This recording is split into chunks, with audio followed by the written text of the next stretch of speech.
Even before it hits grocery shelves, coffee is getting more expensive, and this Calgary company is feeling the jolt.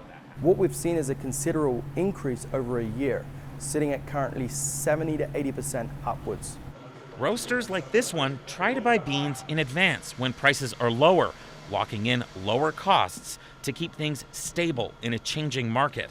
But ups and downs in the international price of coffee have changed to mostly ups.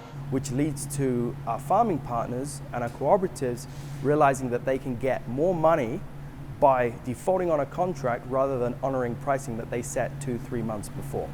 That's just one factor driving up the cost of Java. It's drought that's started these price increases in Brazil and Vietnam. Climate change is making the problem worse. We're going to be experiencing more intense and longer periods of dryness or more intense and longer periods of wetness. And those now place that coffee plant outside of that optimal growing condition.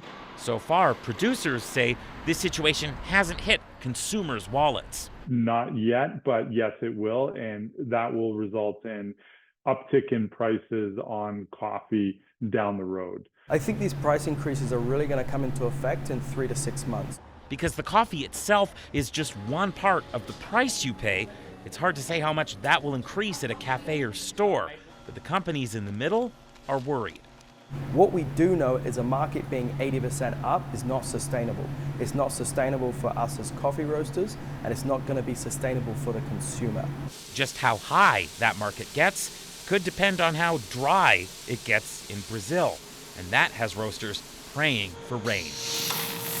Anis Haydari, CBC News, Calgary.